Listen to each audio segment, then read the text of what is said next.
Hola, this is Andy. Today I'm going to share with you in this video about the inside of the BMS. As you all know that BMS is a must-have component of a lithium battery pack. The most important function and also the very basic function is the protections of the lithium battery cells. So how does BMS do the protections? Let's have a look. This is a JBD BMS. You can see here for 4 series and max current is 100 ampere. JBD is reputational at BMS for small and medium lithium battery packs. You can see here, this is a RS485 port. In this BMS, it is now blank, but you can have it if you require. It is for the communication to other devices such as computers, phones, and other kits.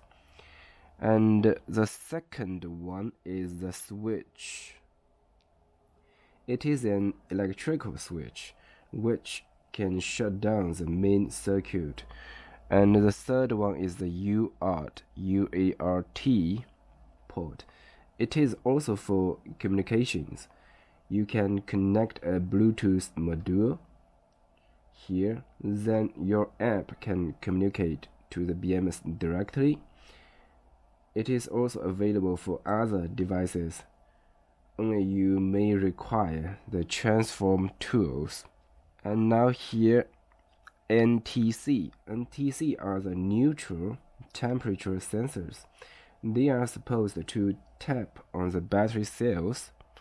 Here, the temperature sensors can tap to the battery cells, so the BMS can monitor the temperature of the sensors of the battery cells.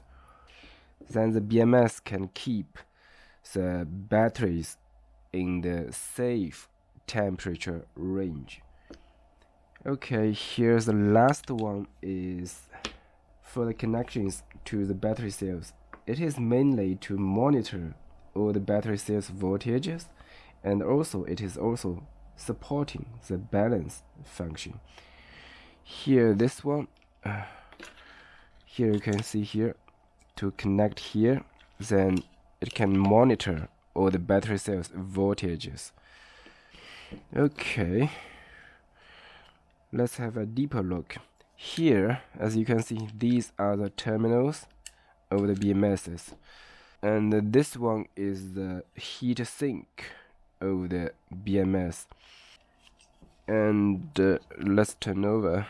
This black sheet is to protect the BMS circuits. Let's open it.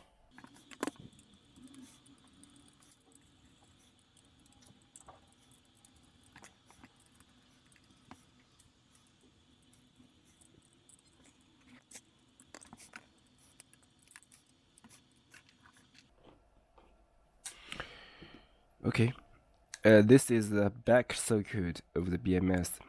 Let's open the front page. Okay, now you can see here, this is a heat sink. It is a heat dissipation for the BMS, especially for the MOSFETs. Because for the high current, the MOSFET can also get hot very easily. So it is very important to reduce the temperature of the MOSFETs. And it is made of aluminum and it feels cool. Okay, now you can see all the semiconductors in this BMS. Inside the BMS, the most two important chips are the MCU and the MOSFETs. MCU is like the brain of this BMS, and the MOSFETs are the switches. The MCU will collect all the informations such as the voltages of the whole battery pack and also the battery cells and also the current. This one is the current sensor, and it will also calculate out the SOC, the state of charge, and the remaining capacity, running time, and others. When a protection is triggered, the MCU will tell the MOSFET to switch off, and when it is recovered, it will tell the MCU will tell the MOSFET to turn back on. For example, in the default setting, battery cell over voltage is 3.65 volts.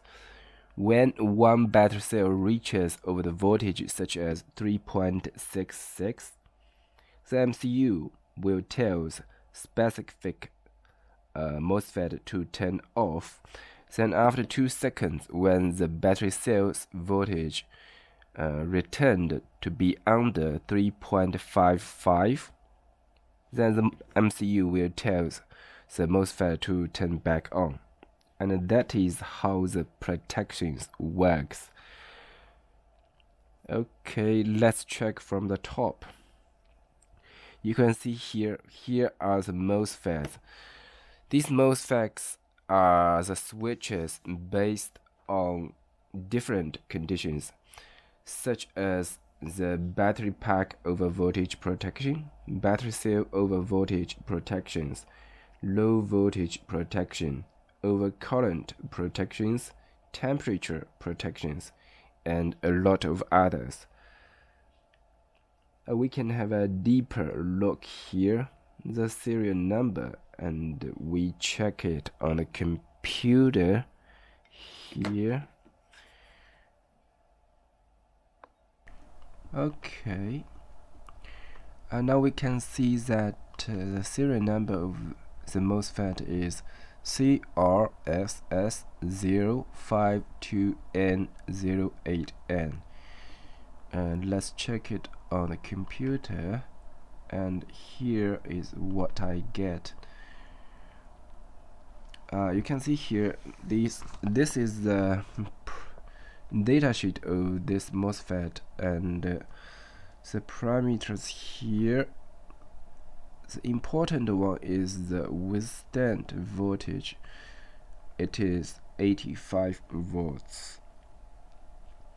It is very important for you to connect this battery in series, because if you connect 4 units of 12 volt 0.8 volts and 100 ampere hour batteries in series, the charge voltage can be 58.4 volts. So if there is some unexpected condition, the 58.4 volts can be on only one single battery. It will break through the MOSFET and the BMS, so it is totally safe if you choose the BMS with 85 volts MOSFETs.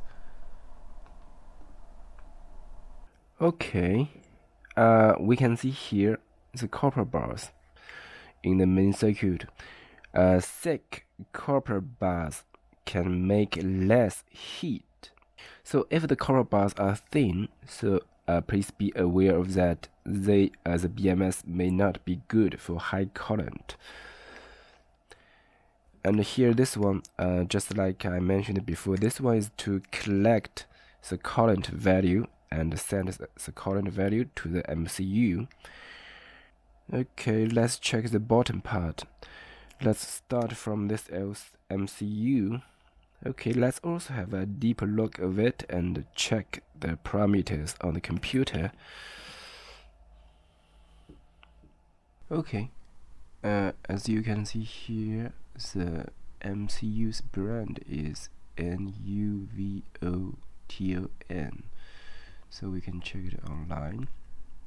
And here is the website of the manufacturer, NTC, and yes, it is from Taiwan. Taiwan semiconductors are good quality and also with reasonable prices.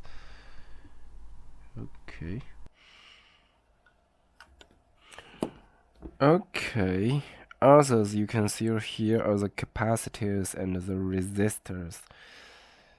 And let's check this one. This one is the MAND gate, MAND gate. I'm not quite sure it is for. And here, this one is the battery cell monitor chip. I think it is to collect all the informations of the battery cells here. Okay.